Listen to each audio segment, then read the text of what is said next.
안녕하십니까. 사랑하고 축복합니다. 오늘 예수님의 비유 드디어 마지막입니다. 우리가 마태복음에서 나왔던 비유에 대해서 보았고, 또 누가복음에 나왔던 비유에 대해서 보았어요. 마가복음은 이제 마태복음하고 중복이 되어 있기 때문에 우리가 보지 않았고, 오늘 이제 요한복음에서 나온 딱 하나의 비유, 마지막 비유에 대해서 보려고 합니다. 우리가 지금 예수님의 비유 25강을 보았는데, 오늘 이제 요한복음에 유일하게 나온 포도나무 비유에 대해서 보려고 합니다. 요한복음 15장 1절에서 11절에 있는 말씀이죠. 요한복음 15장 7절 8절의 말씀 보면 이런 말씀이 있습니다. 너희가 내 안에 거하고 내 말이 너희 안에 거하면 무엇이든지 원하는 대로 구하라. 그리하면 이루리라. 너희가 열매를 많이 맺으면 내 아버지께서 영광을 받으실 것이요 너희는 내 제자가 되리라. 이렇게 말씀합니다. 예수님께서 이제 포도나무에 대한 비유를 말하죠. 요한복음 15장 1절 2절에 보면 나는 참 포도나무고 내 아버지는 농부라. 예수님이 포도나무고 내 아버지는 농부라. 무릇 포도나무인 내게 붙어있어 열매를 맺지 아니하는 가지는 아버지께서 그것을 제하여 버리시고, 무릇 열매를 맺는 가지는 더 열매를 맺게 하려 하여 그것을 깨끗게 하시느니라. 이렇게 이야기를 합니다. 그래서 예수님이 포도나무고 하나님은 농부예요. 그리고 우리는 뭡니까? 포도나무에 붙어 있는 가지예요. 그 가지가 포도나무에 붙어 있어야 열매를 맺겠죠? 그런데 그 가지가 열매를 맺지 않으면 어떻게 되겠어요? 농부가 그것을 제거해 버리죠.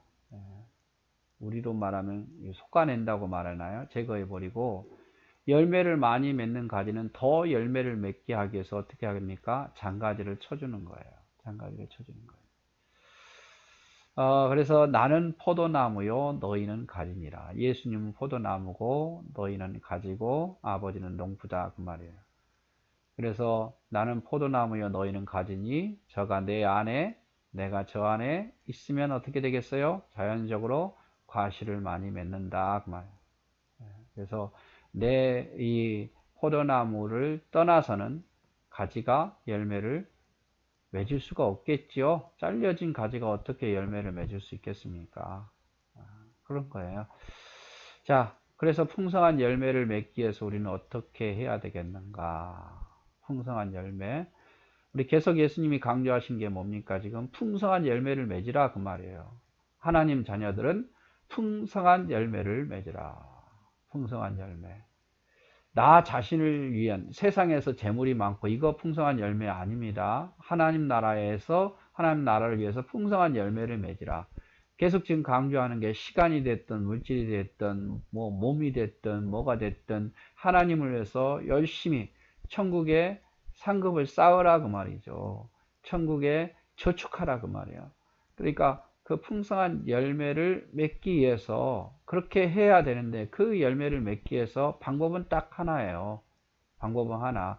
주님 안에 붙어 있는 거예요. 주님 안에 거하고 주님 안에 붙어 있는 거. 그것을 쉽게 설명하기 위해서 비유로 포도나무 비유를 말한 거예요. 그 가지가 포도나무에 붙어 있어야만 열매를 많이 맺지 않느냐. 열매를 맺지 아니하는 가지는 잘라서 버리움을 당한다, 이 말이죠. 저와 여러분 어떻게 해야 되겠어요? 풍성한 열매를 맺어야 돼요. 풍성한 열매. 풍성한 열매를 맺는 것이 우리가 해야 할 일이에요. 우리가 하나님을 사랑하고 믿는다면 어떻게 했어요? 하나님을 위해서 일할 수밖에 없는 거예요. 하나님을 믿으면 하나님을 위해서 풍성한 열매를 맺을 수밖에 없는 거고, 믿는 자에게 열매가 있잖아요. 사랑하는 자는 그분을 위해서 열매 맺기를 원하는 거고, 그래서 열매를 맺으려면 그 안에 붙어 있어야 돼요. 요한복음 15장 6절에 보면 너희가 내 안에 거하고 내 말이 너희 안에 거하면 무엇이든지 원하는 대로 구하라. 그리하면 이루시리라. 보세요. 내가 그분 안에 거하고 내 말이 너희 안에 영향을 미치면, 너희가 내 안에 거하고 내 말이 너희 안에 영향을 미치면 원하는 대로 구하면 반드시 이루어지리라, 이 말씀이에요. 그러면 하나님 안에 붙어 있는다는 것, 거한다는 것이 무슨 뜻일까요? 여러분, 다 붙어 있는 거. 매미가 고목나무에 딱 붙어 있듯이 우리가 열매를 맺기 위해서는 하나님 안에서 딱 붙어 있어야 돼요. 하나님 안에 붙어 있는다는 게 뭘까요? 하나님 안에 붙어 있는다는 거. 여러분 여기서 이미 다 짐작하셨을까요? 제 말이 뭐 비슷비슷하니까. 이제 이렇게 많이 하다 보니까요. 저도 이제 비슷비슷한 내용이 계속 나와요.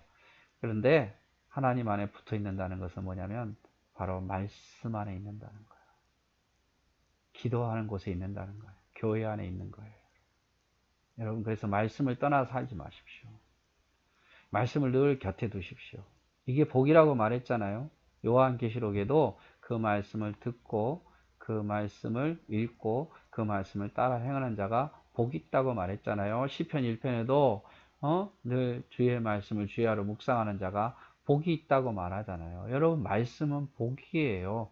말씀을 가까이 하고 말씀 안에 늘 깨어있는 자가 많은 열매를 맺을 수밖에 없는 거예요. 그래서 말씀을 떨어놓지 마세요. 성경을 멀리 떨어놓지 마시고 성경을 가까이 하세요. 그리고 좋은 말씀이 있으면 내가 가장 많이 볼 수 있는 곳에 붙여 놓으세요. 그리고 이렇게 할 때에 한 번만 듣지 마시고 여러 번 자주 적어도 하루에 한 번씩 이렇게 짧게 이렇게 듣다 보면 이게 늘 나를 영향력을 미치거든요. 그래서 말씀을 늘 가까이 하는 것이 바로 주님 안에 거하는 거고 많은 열매를 맺을 수 있는 방법이에요. 그리고 늘 기도하세요. 늘 기도하면 깨어있게 돼요. 영적으로 깨어있는 방법은 기도하는 방법밖에 없어요. 그래서 늘 기도하는 모습으로 나 자신을 되돌아보고 회개하고 내가 또 어떻게 살 것인가를 또 생각해보고 늘 기도하는 모습. 그리고 여러분 꼭 교회 안에 교회를 가까이 하십시오. 다른 것보다도 여러분 교회를 가까이 하는 게 복이에요. 교회를 가까이 하면 그 안에 예배가 있어서 말씀이 있고 기도가 있잖아요. 집에서 기도하는 것보다 교회에서 기도하면 훨씬 더 기도를 더 깊숙이 할 수 있잖아요. 그래서 교회를 멀리 하지 마십시오. 바쁘다는 이유로 교회를 멀리하고 또 뭐 여러 가지 이유로 교회를 멀리하지 마십시오. 지금 이 코로나19가 가장 큰 문제가 뭐냐면 교회를 멀리하게 만들고 있다는 사실이에요. 한번 멀어지면요 이거 정말 회복하기 힘들어요.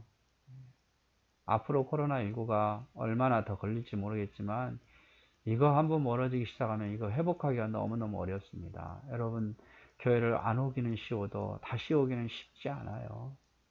한번 멀어진 마음, 사단이 그 빈틈을 분명히 이용할 거예요. 그러나 우리 다시 교회를 가까이 합시다. 그리고 코로나19 끝나면 더 우리 열심히 교회를 가까이 합시다. 어쨌든 간에 사단에게 속지 말고 교회 가까이, 말씀 가까이, 기도 가까이 해서 용기를 내셔서 누가 뭐라고 하든 상관없이 교회와 기도와 말씀을 가까이 해서 여러분 많은 열매를 맺었으면 좋겠어요. 그것이 주님 안에 거하는 것이고 그것이 복을 받는 비결입니다.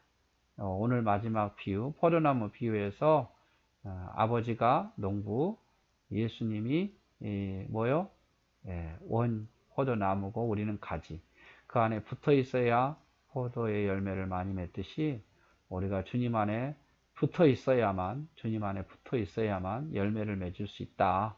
그 붙어 있다는 게 뭡니까? 보이지 않는 하나님인데, 예수님인데, 네, 말씀, 기도, 교회 가까이 하시라 그 말이에요. 여러분, 어쨌든 간에 시험 들어도 교회 가까이 하고, 시험 들어도 예배 가까이 하고, 시험 들어도 기도, 말씀 가까이 해서, 그래야 시험을 이겨내는 거지. 시험 들었다고 이거 안 하면요, 나중에 그 시험에서 벗어나지를 못합니다.